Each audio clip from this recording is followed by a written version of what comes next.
if we lead with curiosity, I think if we assume good intent, I think we could all be more kind. How we approach life, how we approach our jobs, how we approach networking. You're just coming from a place of either trauma, scarcity, or just something that we haven't healed inside ourselves. So Yep. not fully showing up as the best human that we can be. Hello, my fellow humans, and welcome to the Multiverse Technology Podcast. Today's guest is Jonathan Tennis, a veteran program manager, Microsoft alumni, kid mentor, poet, and advocate for growth through transition and technology. Welcome to the podcast, Jonathan. It's an honor to have you here today. It's an honor to be here. Thank you, Justin, for having me. Hell yeah, brother. So that was like a tradition here. We always like to ask about a little bit about your journey that you've been on. What's life been like? Where are you going and how you're helping people? Absolutely. Yeah. So, I mean, you and I met through networking. I think it's a wonderful story of finding people on LinkedIn who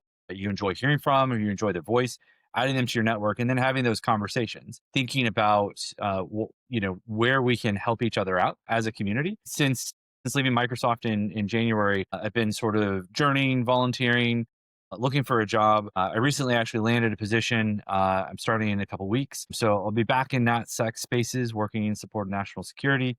I'm super excited to get started. More on all of that later. I want to wait until I've actually started to make the official announcement.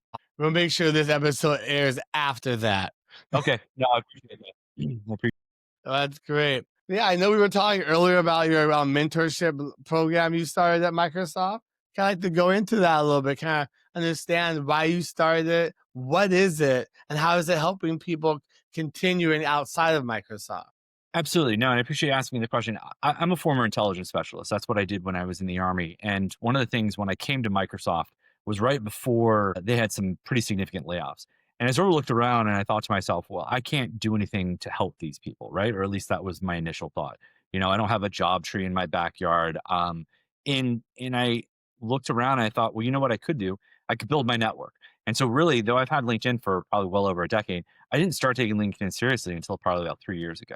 And what I thought about doing is like, hey, I can build these networks, right? What can I do? I can make sure that I have a person everywhere, right? And so a lot of this came from me trying to build a robust network so that way anybody in my network could benefit from my connections. And how I came to find out about Mentorship Live is I've been a volunteer for a long time. I'm an avid believer in time, talent, and treasure, and believe in putting my money where my mouth is. And so I volunteer. What little treasure I have, I give to places and to concerns that I care for.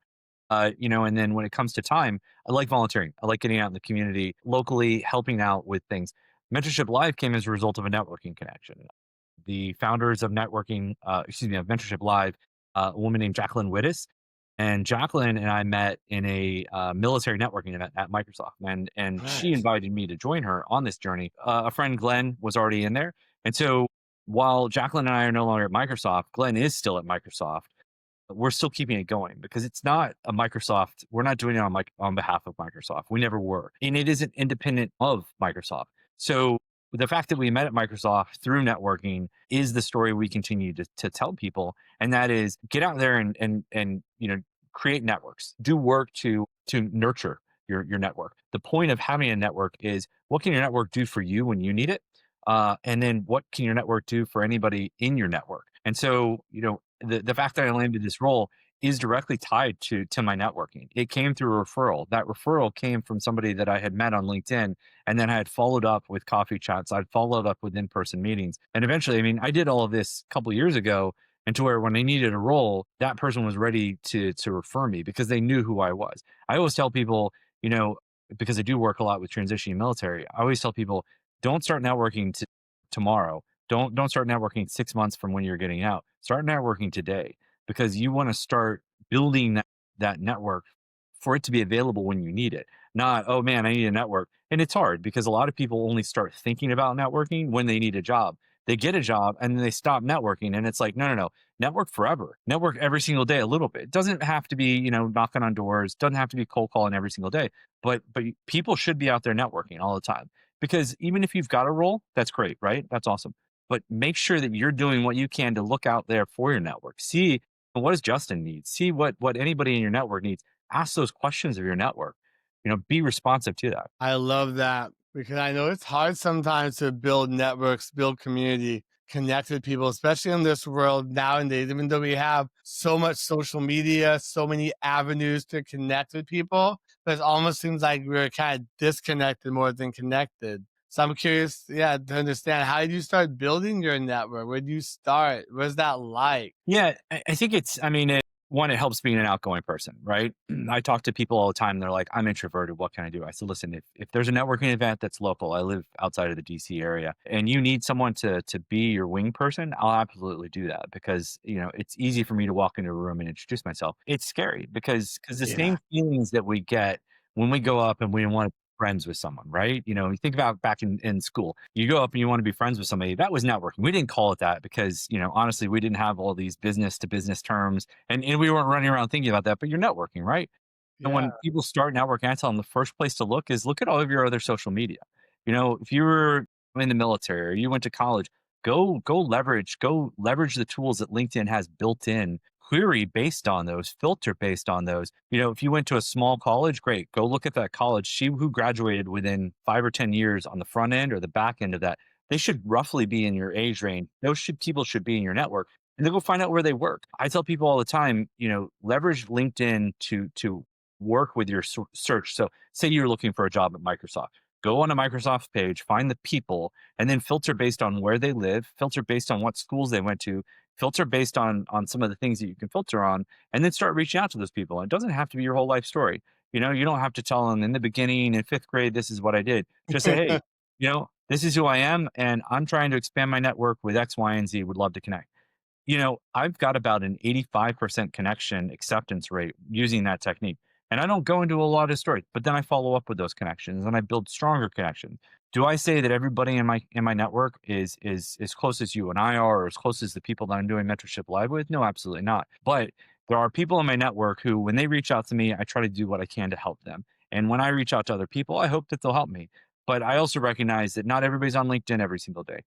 Everybody's got other lives. So I think to answer your question, it's hard to start working that muscle, but I think it's important for people to realize that the worst thing that can happen is somebody could not accept your connection request. That's the absolute worst thing that can happen. And if you go into it realizing that, then go ahead and submit the request. Go ahead and send the ask. Because if you end up getting that connection, who knows where that connection will lead you. And I think the other thing I always tell people about networking, and I mentioned it a minute ago, and I'll say it again: don't network for now, network for tomorrow, network for you, network for your network. But I think that don't just come with asks, right? When you ask somebody for something like, I appreciate you having me on here, right? I'm going to follow up with this, at a later date and time and say, hey, is there anything I can do? Can I help promote your podcast? Is there anything I can do? Next time that I'm in town where you live or you're in town where I live, let's get together and actually meet in real life. Those are the things that you can do with networking, and you do it just because we want those personal connections, right? You talked about being connected, right? Every single one of us is carrying around one of these devices in our pocket, No right? excuses. You have all of the ability to connect with everybody in the world, and yet I feel like we are more disconnected than ever. And so building these communities, virtual and in real life, I tell people all the time, hey, look, if you've made a connection on LinkedIn, go ahead and take it offline, take it into real life. If you want to go have dinner with somebody, go have lunch with. Now, granted, don't use it as a dating app. I know there are people out there that have to be, and it's funny, but I can't. I've been propositioned before. It's a little weird. Okay, well, I appreciate that. I cannot go a week without reading a post of somebody saying, "Hey, please stop sliding into my DMs on LinkedIn." And it's interesting, but I think it's important. We want to have those connections, right? And we don't know 5 years, 10 years, 20 years down the road. Maybe 20 years down the road, I'm going to be retired, right? But I hope that I'm still networking. A friend of mine actually just retired this past week. And I asked him what he was going to do because he's one of these serial networkers. He's incredible. He's one of the best connected people that I know in DC. And he said, I'm just going to volunteer more. And it's awesome. He's reached a place in his life where he's able to retire, kick his feet off a little bit and relax. But he's not going to stop doing those things. And so here's this person in retirement who's going to continue to do the things to help the community. He's a veteran, so he's going to focus on the veteran community, but he's also out there networking and helping other people. So it's not that he's singularly focused on that. He's focused on the power of networking. And he talks about it in almost every one of his posts. He talks about how important it is to get out there and connect with I people. love that. And it is true. I know I struggle with it myself. Because like we're living in the world, like you said, we're so disconnected right now.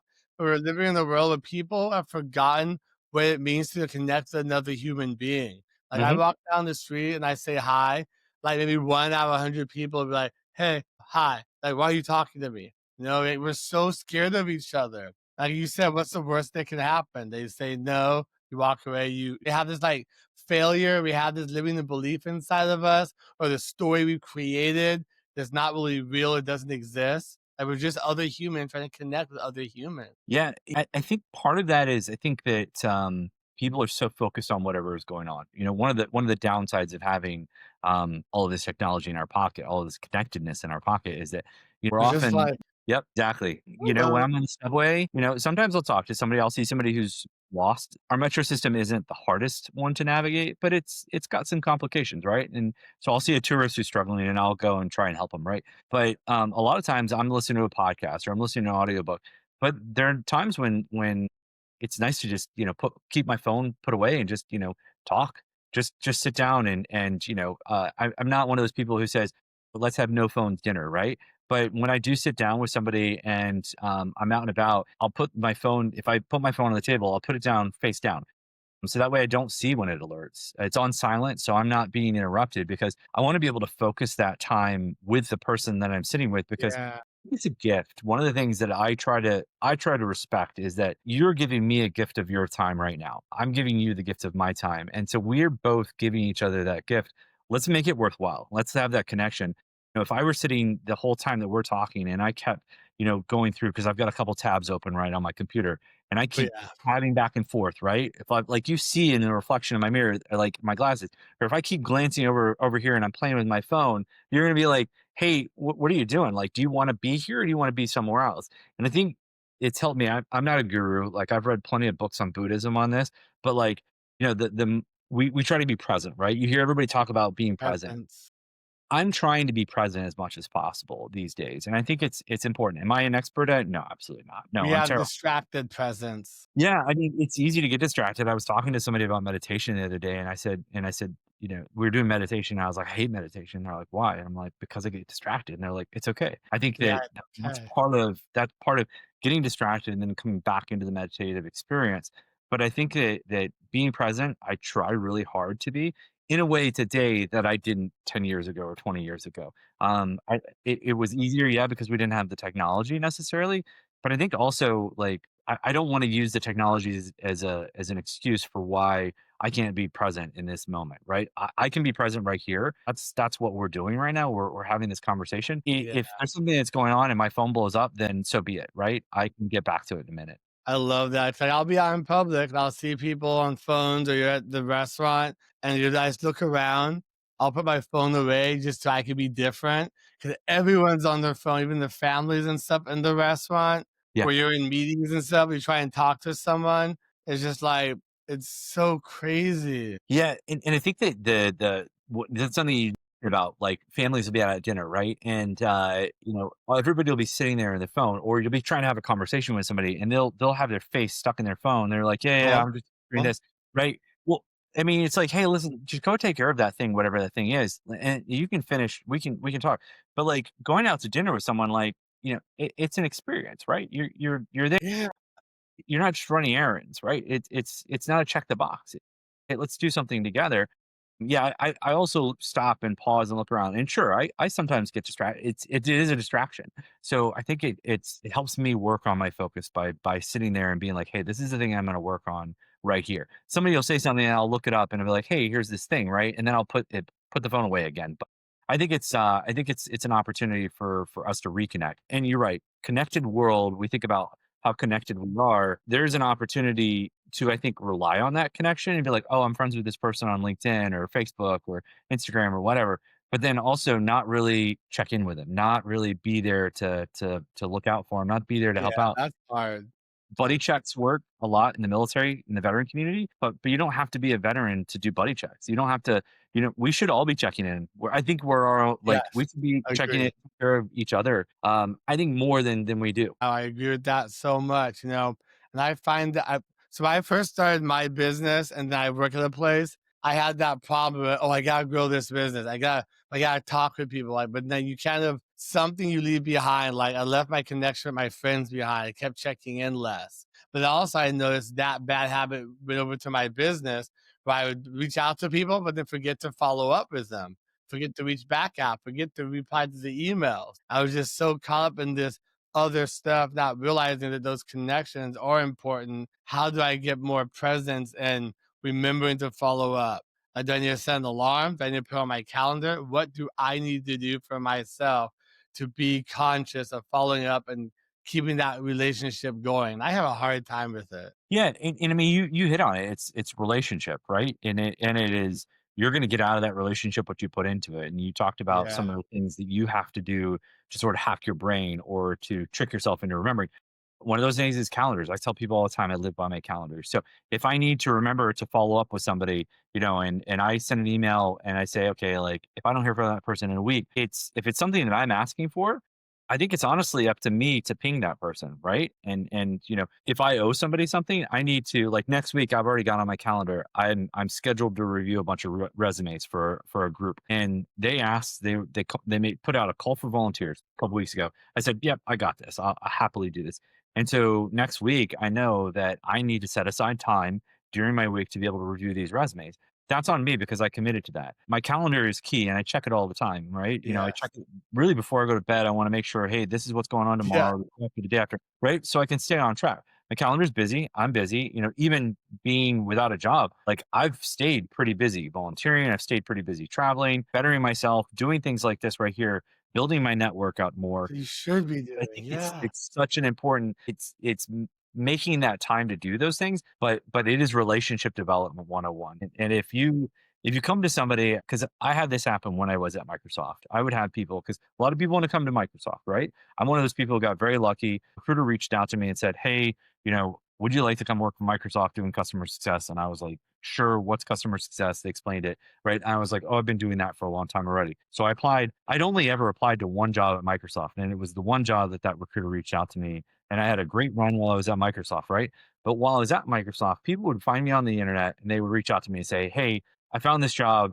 You need to refer me." And it was weird because it wasn't even like it's like I I don't don't know know you. you. What relationship? Exactly, exactly. And so people would come in with the hard ask right away, and I'd be like, "Hey, listen, I'm not going to lecture you. I'm not going to tell you how to live your life, but maybe in the future, like, come in with a soft ask, or come in and like let's connect and let's have a quick virtual chat." I love Right? referring people. I referred over 150 people while I was at Microsoft. Not every one of them got the job. A couple did, and that's great. The percentage wasn't really super high, but it was more people got a job as a result of that work that we worked together to get that referral, to get in, to do the interview prep and all that stuff. And so I'm proud of that. And that all came from my network. But I think one of the things, in talking about that relationship development that's so key Yeah. is don't just ask, of your network. Ask of your network what, like if you're asking all the time and you're never asking that person what you can do to help them, it Yeah. does it feel very one-sided. And that nobody wants to be in a And one. block.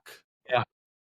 But Nobody I wants love to how be in you, a relationship. yeah, I love how you bring that up because as I started my business, I get so many messages on LinkedIn, and a lot of the way people don't know, I guess, the right etiquette on how to reach out, like you were saying. They're just kind of like, "Hey, I have this company, I can help you do this. Let's chat." Or they send me their link right away to their calendar, put it on the calendar. I'm like, I don't know who the hell you are. We just met. I'm willing to have a conversation to add value to our lives and see how we can do that. And then there's either crickets or they don't say anything. But they're, oh, yeah, yeah, sure. You get on the phone with them and they're all about transactional type service, not really any human connection. Yeah. Transactional is a perfect way to say that too, because and I get it. We're talking about business, right? This is about transactions. Etiquette's really key. I've heard people they try to blame it on a generational thing. I've received. I don't think it's a generational thing. I think it's some people are just so focused on that thing that they don't realize that it's not supposed to be transactional. It's supposed to be a relationship. It's supposed to be mutually beneficial. It's supposed to be mutually respectful. And so at the end of the day, there may be at some point in the relationship where it's 60-40 or 70-30. But if it's always 90-10 and you're always getting the short end, you're not going to want to invest in that relationship. You're not going to want to show up for that person. If all somebody is ever doing is asking things of you, you're not going to want to be there. And so it's about also, I think, one of the things I try to remind people when I do referrals or just kind of mention it to them, it's like, hey, listen, when you get to where you're getting to, don't forget, be willing to give referrals to other people. Be willing to submit recommendations for people on LinkedIn. Be willing to do that work to help promote their causes, the things that are important to them, just as much as you wanted someone to do those things for you, right? Right, and Let's it keep feels that loop good, going. it feels amazing, it feels human. It It's does. like, I feel weird if I don't do that. I'm always trying to see, how can I add value? How can I help you? Always trying to connect people together. I may not ever have anything that I can offer. I can offer my help, my service, my humanity, my love, my kindness, my patience, help other people succeed. And, that's one of the things nowadays that we're saying. A lot of people just kind of, they don't understand. They kind of lost their human glow. They just kind of forgot what it means to be human. They're really caught up in things. And I get it. It's the world we live in, but at the same time, being stuck in the matrix for too long, or at least for me, it will destroy you and everything around. Hey, my fellow humans, sorry to interrupt your video, but if you're looking for more ways to protect and empower your healthcare practice, we would love to help. At ITCMD, our mission is to simplify IT, boost security, and support your compliance journey with a human touch, so you can focus on caring for your patients. Want to see how easy IT and cybersecurity can be? Schedule a free consult or check out our resources at iteecmd.net. Let's build a safer, stronger future together. Okay, bye. Yeah, I agree absolutely, and I think that that humanity of it is important. At the end of the day, we're separated by a computer, right? And I'm on the East Coast and you're on the West Coast. We have this amazing technology that's connecting us, but at the end of the day, we're both human beings, right? What's important to you should be important to me. What's important to me should be important to you. And I think that's something that is important when you're having these conversations because when I one of the things that made me laugh about my last job is financial advisors would hit me up all the time, and be Yep. like, oh, well, let me, I need to be your wealth manager, right? And I would tell it, hey, look, I'm really happy with where I'm at, and I was very lucky to have to find some good folks to help me in that regard. I'd have the conversation, but you know as I've been looking for work, I've been hit up with a lot of career coaches, and they're like, hey, let me, pay me this money and I'll get you a job. And I'm like, well, okay, tell me about, let's have a conversation about what do your services entail? And they'd start breaking them down. And it's like, I get it. If you can afford that, if there are people out there, and I'm not upset that people make this their business, but people were talking about 500 or $1,000 to rewrite your resume, right? It's like, I feel like after 20 years of working, my resume is in pretty good shape. Could it be tweaked a little bit here and there? Of course, everybody's could be So improved a little bit. expensive. My Well, God. and that's the thing is that I think that they're, I don't know anybody who's, any of these people, really in depth or in detail. And so I'm not Yeah. against people doing this stuff. I had somebody reach out just this week and they were like, hey, I see you're open to work. I've helped, I can help you get a job. And I'm like, well, do you have any experience in this particular space or in this Who the particular hell are you? right? Who are you? And they were like, well, I can give you a free consultation. And that free consultation is just a sales pitch, right? And so it's like it's hard because you got to separate all of the I don't want to say junk, but you got to separate all the stuff on LinkedIn that's sort of a distraction or some of the stuff that you're just not interested in because all these people who are out there saying, hey, promise to get you this if you give me this, and I just don't feel like that's the part of LinkedIn I really focus on. The things I focus on LinkedIn are making connections like this, being able to advertise the mentorship call. The reason that we focus on it being free and open to all is we don't want any money from it. We're not looking at making it a part of our business. We're looking at it being a place where we can just give back. It's an Yeah. hour to an hour and a half every Friday. It's meant to create community. We give a disclaimer as soon as we open up the session every Friday afternoon at 1:30 p.m. Eastern. We say, hey, we're here as to build community. We don't have a job tree. We're here to help people with resumes or interview prep or just to commiserate, right? The market's I would rough. love to help people any way I could. Is this open to everyone or is it private or what is it? Nope, it's open to anybody, Uh, and you don't, they're obviously since the three hosts used to all work for Microsoft. Two of the three no longer work for Microsoft. One still does. So there's a lot of people who would join because they want to get to Microsoft, right? There's a lot of people who join because yeah, right. Why not? There are a lot of people who join because they want to talk about IT. But more than anything, it's just a space to say, hey, look, you know what? The market's rough. It doesn't feel good being ghosted, right? You talked about relationships. Yeah, it's another one. People hate being ghosted because it's another form of rejection, right? And so we don't have any solutions to that. We don't have any cures, but what we do have is a willingness and the ability to spend 60 to 90 minutes every Friday talking through, hey, what are the things, celebrating the wins. Sometimes we have to talk about the losses too. While I We was looking for need a job, to. yeah, We yeah, need you to. gotta celebrate the wins and the losses, right? Because I think that's one of the things that social media doesn't do enough of, right? It's hyper focused on everybody winning all the time, and so if you're barrage, if all you're getting fed is everyone around me is winning, and all of a sudden you get a rejection for an interview, or you don't get picked for the final offer, you're gonna start feeling like a failure, and What do then I do? How do I do? Who am I? What am I? yeah, and jobs are so important to us as part of our core, part of our identity. So when you get those rejections and you're not able to join whatever group it is that you wanted to join, it hurts. And so I think that who am I? That's a great question. What am I? That's a great question. But I think more than anything, it's a space for everybody to come together and say, hey, everybody hates being ghosted, right?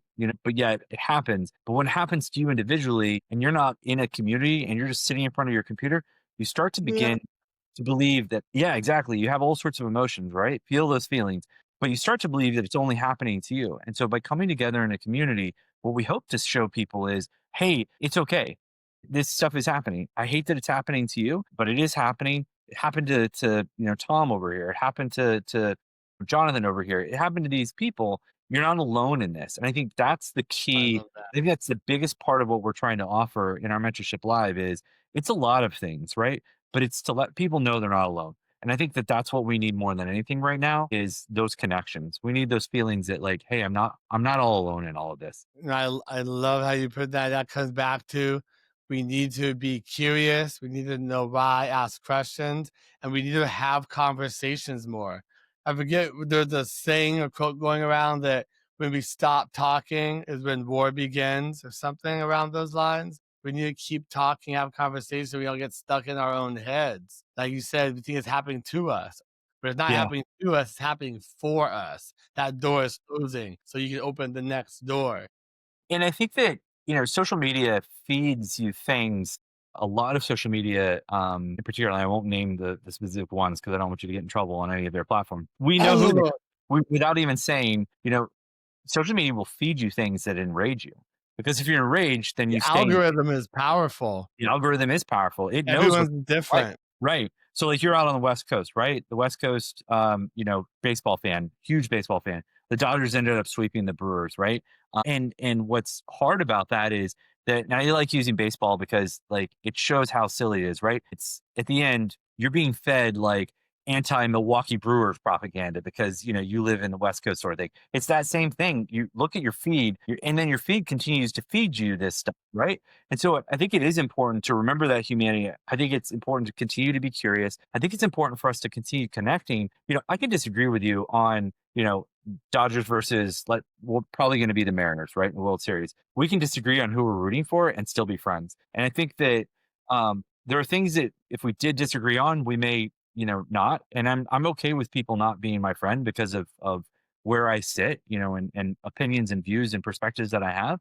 Yeah. But I will try. I will try to have a conversation with anybody because I want to hear from your standpoint. How did you come to that conclusion? What is your perspective like? What And I love what you said. Stop talking. War begins. yes. It's interesting about the algorithms because after the recent stuff that happened to Charlie Kirk, I did a deep dive in algorithms and how they're working connected. And Mm, those things are so dangerous how they're put together for like say left and right sides of stuff and just how they're feeding you all this information that's true, not true. And it's really hard as humans to depict what's really going on. We think what we see is actually happening in real time, but really it's all fake and propaganda, like you said. yep. And those And are AI so powerful. is only going to make it harder because now it Yeah. can be generated and posted without even any human interaction. And it is scary to watch people lose the ability to talk. One of my favorite authors of probably the last 10 years or so is a guy named Chad Polkin. And I read a series of his books. He has a podcast. He is politically left. His parents are politically right, and he and his sister have a podcast where they talk to their parents. And so it's two folks on the left and two folks on the right, and they're having this conversation. And it's interesting because it shows really when you boil it down, right? At the end of the day, people are going to have whatever politics they're going to have, right? And we're not Yeah. going to talk about political stuff too much there, but it is that ability to have those conversations. I think it's really important. Uh, Yes. my hope, in if I could wave my magic wand, or if somebody were to listen to my wish when I had to throw a quarter in the wishing well, it's that we could go back to being able to have conversations with each other rather than you're in this camp, well, I'm in this camp, so I have to hate you. You don't have to hate each other. We don't have to just Oh, fling ridiculous. words at each other. We just want to. I mean, like, I think it's one of those things that and especially we talked a little bit about other social media. You and I met on LinkedIn. There are people who get super political on LinkedIn. I've chosen to either unfollow or disconnect from those people because I don't want to see that there. And people I are see like, it on my Facebook a lot. It's a lot. exactly. It's a lot. You're like, It's everywhere else in my life on social media, and I don't want in my LinkedIn. And so people are like, "Well, politics is everywhere," and that's true. Politics is everywhere, but I have a choice for how I curate my LinkedIn and for the things I want to see. So if I look yes, at social media, I'm on LinkedIn more often than I am Facebook or Instagram or the other social medias, right? same. Because I think that especially while I was looking for a job, and even after, now that I've landed a role, my goal is going to be once I'm in my position, learn my position, and then continue to network, continue to help people out, continue to refer people because that's how I got my role, right? Is to continue to give back. I think there's a great image I like to describe is I'm not a mountain climber, right? But you've been hiking, right? You've been hiking at some point in Hell time. yeah. When you're ahead of someone and you get up to that next level, right? And then you look Come on, buddy.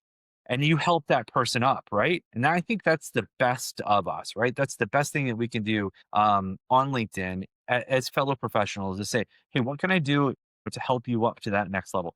It may not be the journey that I want to be on, but what can I do to help you get you in that position where you want to be? And I think that's what I'll be focusing on. So whatever is going on in Facebook and Instagram and any of the other ones, I'll get on there for a few minutes, but I got to set timers to remind myself to get off of it because otherwise, you get Why are sucked you in. on there? What are you doing on there? Yeah, exactly. You get sucked in and you lose that time. You get stuck into these interdimensional worlds of delusion, regret, lies, and deceit. But somehow we like it. And constantly seeing it's that dopamine fix, and then constantly Yes. seeing other people and how they're living their lives. I mean, there was a documentary about, the people who started the social Psychologically media. damaging. Yeah, the people who started social media companies, and one of the questions that was asked was like, "Do you let your kids have social media?" And they said no. And it's like, well, if it's not good for them, then it's probably not good for us. So I think I Mhm. try to tell people, hey, look, if because when I do mentoring on LinkedIn, people are like, well, I don't have an hour a week to be on LinkedIn, and it's like, okay, you're probably on Facebook or Instagram for an hour a week, right? Take that, Right? use that on LinkedIn instead. Help build your professional network. At the end of the day, if look at the time that you're spending on these different platforms. And I'm not telling anybody, hey, you can't do this, right? But looking at it in a way to say, hey, these are the places where you could end up investing. And that's what LinkedIn is, right? That's what building your network is. It's an investment in yourself.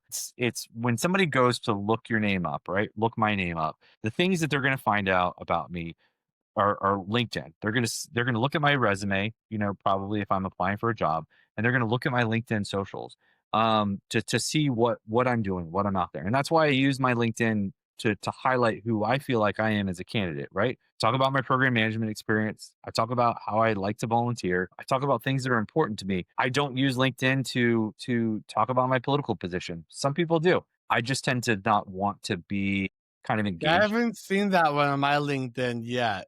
So I'm a I see little it a lot. concerned. Maybe it's because 'cause I'm too close to DC. That's why I see it a little bit Okay. more, but I mean, again, at the end of the day, everybody's gonna have their preferences, and I respect that.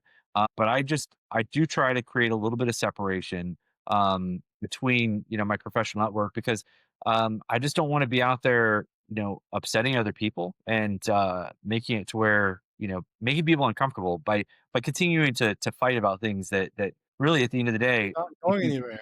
yeah, It's a go circle. vote, go support your candidate, but let's get on LinkedIn and let's all help each other. Right? It's interesting because as human beings, we should be wanting to and needing to bring value to other people in their lives. Having conversations that we said, asking why we're doing something. Like if we're on social media for a long time, we have to ask ourselves, why am I on here? What value is this bringing to me and someone else? Am I giving more value than I am taking away dopamine hits? We Yeah. have to reframe and really think about that, because that right there, there's a lot of time wasted. Like myself, I find myself on like Instagram and Facebook and LinkedIn, but also I'm doing stuff for my business on there, commenting and sharing things that help uplift people, Mhm. not just like trolling people and stuff. So I'm trying to add value, share stuff, and help people at the same time, but you can't get sucked into there. I think that add value point is really important. That's how I Yeah. approach LinkedIn is, and really a lot of my networking. I say, when I do as a veteran, I'm on a couple of the veteran mentoring platforms where people can schedule time with me, right? So I'll go through, we'll have a conversation, 15 to 20 minutes. I say, listen, at the end of the day, I'm not for everyone and everyone's not for me. If you find what I'm saying to you beneficial, fantastic. You want to schedule more time with me? Wonderful. I'm happy to help contribute in whatever ways I can to improve. If you don't, I'm not going to be offended by that. And I want someone to connect, because that's one of the things about mentorship is you've got to connect with those right people who are going to push the buttons that need to be pushed. If you're not having that connection, there really is no point, right? There's no point in just showing up just to show up, right? There should be some value. And I think that's one of the things that the value in the relationships, developing those relationships, building those relationships, I think is important. But I try to focus similarly on LinkedIn. If I'm putting something out there on LinkedIn, is it adding value to my network? Is it something that will help my network in some way, shape, or form? Is it a networking event? Is it information about some volunteer opportunities in the community? Is it just a reminder that, like, hey, it's tough out here, but we're gonna make it through this together, right? If it's gotta, for me, it's gotta be one of those things. I don't want to go put out there and just be like, I don't want to just dump everything, on LinkedIn. Trauma dump.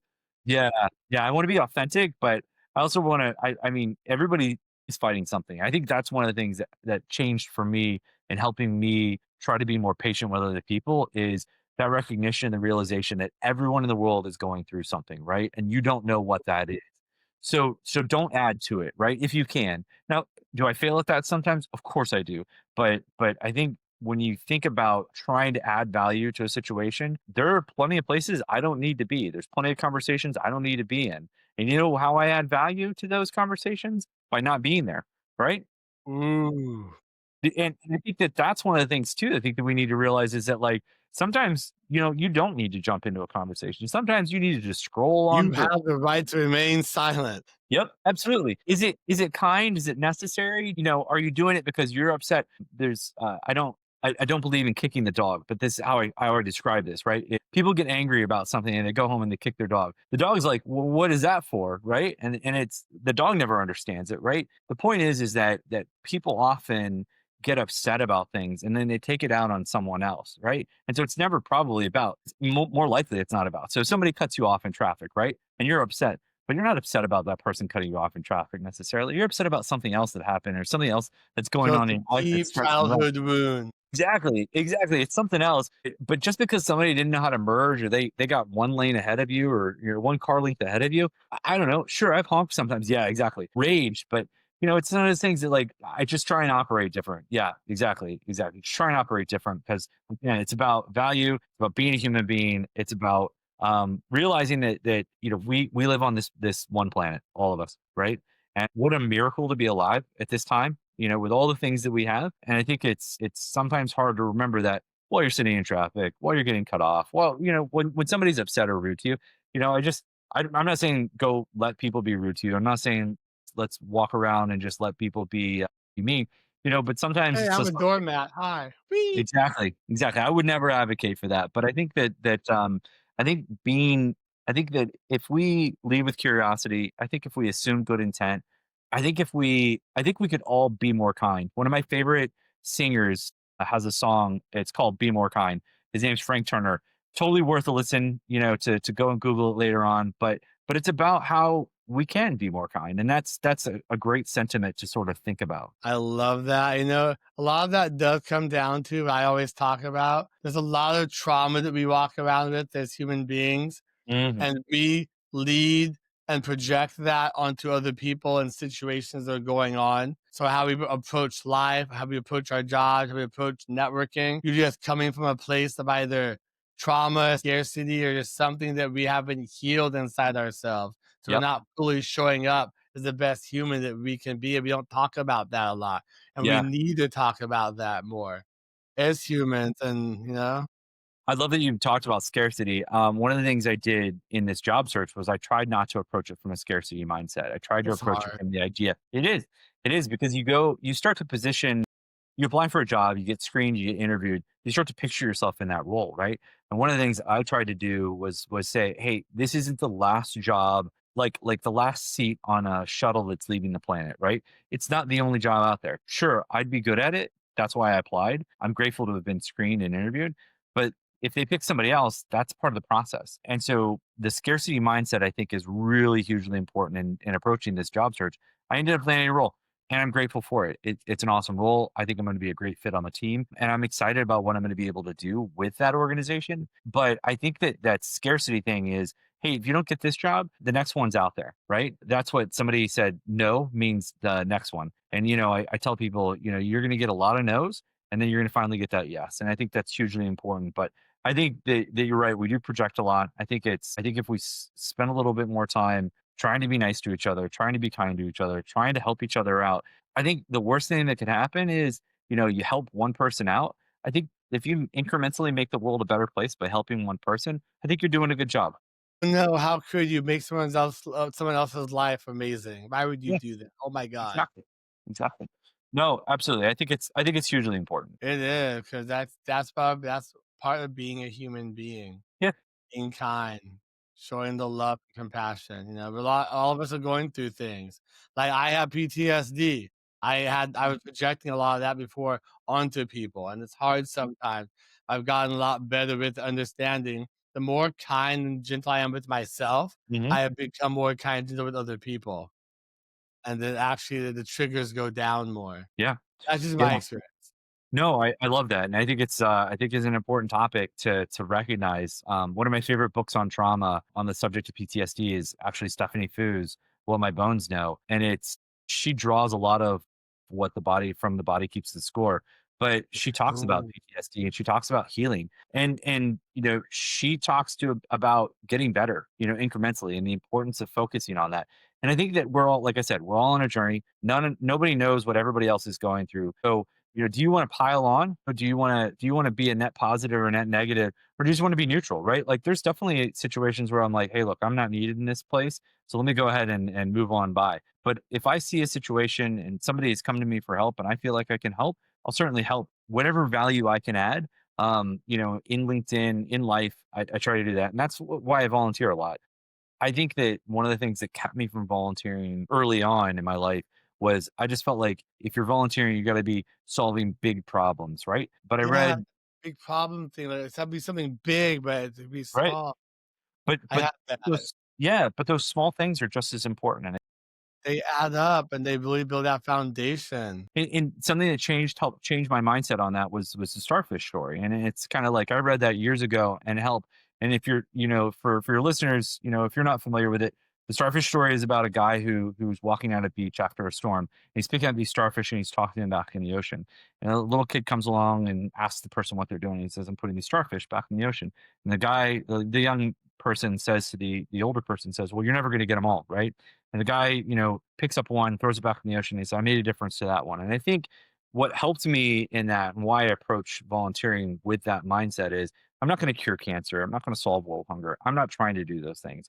But what I am trying to do is trying to make my community better. What I am trying to do that's both in real life, in the community I live in outside of DC. That's also virtually. So the stuff that I put out on LinkedIn is about networking. It's about volunteering. It's about, what do you need from me? Can I help with resume reviews? Can I help with interview prep? It's about trying to make it a little bit better because I do think that the more that we do that, the more that people see that it's okay to do that. And again, maybe you can contribute an hour a week. Maybe you can contribute 5 hours a week. Maybe you can only contribute 1 hour a month, whatever it is. I think if we give to each other, we feel better as a result of it. And that's one of the things that people don't talk a lot about. I don't do it so I could feel better about myself, but that is a side effect of, like, one of the things that you go out and volunteer, you spend some time giving back to your community. I feel better afterwards. And it's huge. It's huge because you get out of your own Life head. You're not thinking about the job market for 5, 15 minutes, whatever it is that you're volunteering.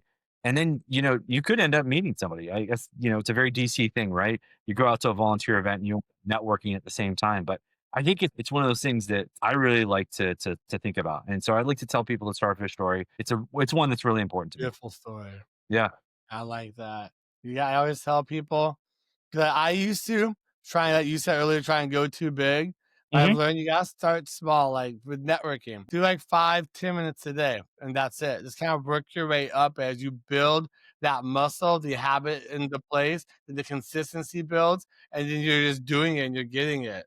I have to Absolutely. remind myself of that. I get frustrated sometimes. Yeah, I think it's that idea that, like, you look at whenever the Olympics comes around, right? You see those athletes, they train all the time, right? Then they've trained for years. Going into to LinkedIn and thinking that you're going to be a LinkedIn influencer tomorrow is silly, right? Maybe that's not your point, right? Maybe you just want to have 1,000 connections or whatever it is, but maybe you want to get, land that next role.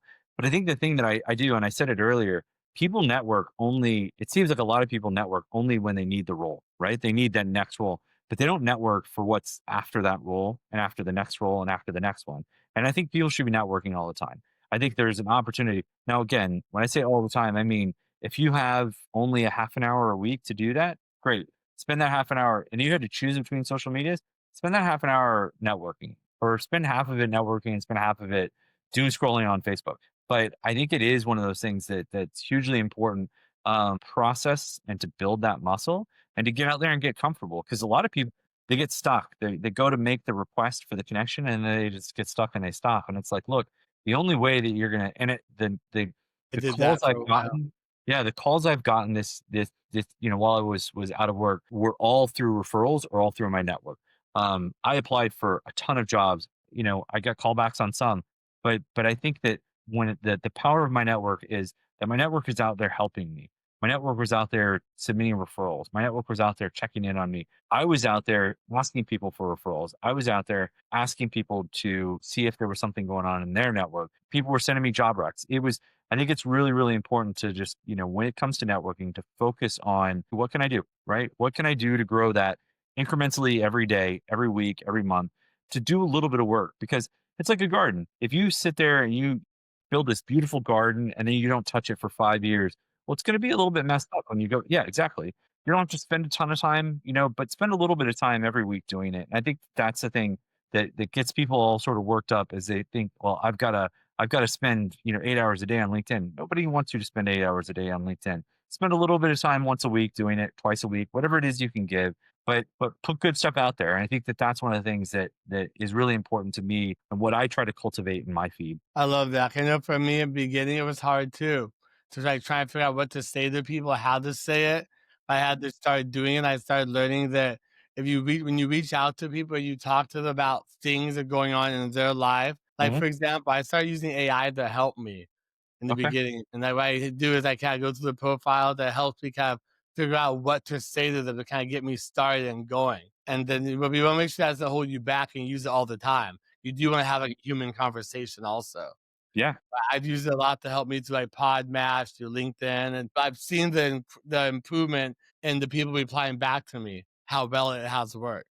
I love that. I tell people, all the time that you're not going to lose your job because of AI, but you may lose your job to somebody who uses AI or who leverages AI. Exactly. It's a tool. It's a tool and it's meant to help you out. I love the idea of, hey, I'm stuck. I want to make a connection with this person. What are some ideas? I ask LinkedIn, excuse me, I ask ChatGPT or Copilot questions all the time and take feedback from it and listen to it. I have conversations, somebody, I was doing a call recently with a recruiter, and the recruiter was thinking about the number about interview question. And I said, I was telling this group that we were sitting there talking. I said, recruiters and talent acquisition folks aren't super creative, and they don't need to be, right? Because they're basically all using the same 25 to 50 interview questions. Go ask ChatGPT or Copilot what the most popular. Go ask Google what the most popular questions are, and then plug those into ChatGPT and have it interview you. That you can do those things when you're looking to make introductions and you're struggling with forming the words. Leverage the tools of AI to help you Yeah. with creating those. It doesn't have to be. I'm not saying copy and paste everything that is, but I've put prompts in there to AI and said, "Hey, help me draft such and such." And then what I've gotten back, I've only had to tweak a little bit in order to do that. But it's when you get more comfortable sending requests for connection, when you get more comfortable making these, and then it's just about doing it, right? It's about sitting Yeah. down and looking at your network. Hey, who's somebody I haven't seen in a while? Who's somebody who I haven't, talked to in a while? Let me reach out to that person, setting those calendar reminders, checking in. What's the frequency? How often? Is it once a month? Is it once a quarter? Is it once a year? But do it, because if you don't do it, if you don't cultivate that network, if you're not looking out for your network or trying to help out with them, congratulate them when they accomplish something. I can't tell you the number of times I'll scroll through LinkedIn and somebody in my network has celebrated somebody else's success, new job, new degree, whatever. And I don't know them, but it doesn't hurt me from celebrating. So I'll stop and for a minute I'll look and see what that success was, and I'll click celebrate. Right? I love using the celebrate emoji. Yeah, I love that too, man. It's really good tool to use, but the keyword there is a good tool, not replacement. It's a tool that a lot of us don't really know how to utilize it, but that's okay. As you start using it, you'll learn how to prompt, how to feed stuff into it. I have some automation going on with mine, but we won't talk about that. Okay. There's some really good stuff you can do with that to really kind of build those connections. Well, thank you, John, for coming on here today. There's been a lot of really good information. This is an amazing conversation. No, I I would really love to appreciate it. have you on here again. No, Yes. I'd love to. I'd love to. I think it's really important to spend a little bit of time getting to better know each other. Hell yeah, brother. Before we go today, I would like to ask you one last question. Okay. And that is, what does it mean to you to be a human being? It's a great question, right? And I think that we have more that connects us than divides us. And I think that in this time right now, it's important to remember that. And I think as a human being, I want to give of my time, talent, and treasure. I think it's really important. It's a way that I can give back to my community. I think it's one of the things that I try to put out to people. But I think remember that there's more that connects us than divides us is the thing I want to close on. I think it's really important. I love that. Thank you so much. And also, where can people reach out to you if they want to talk to you, check out your LinkedIn, etc. Yeah, Yeah. for sure. I would love for you to include my LinkedIn link when you Yes. post this. Tag me on LinkedIn.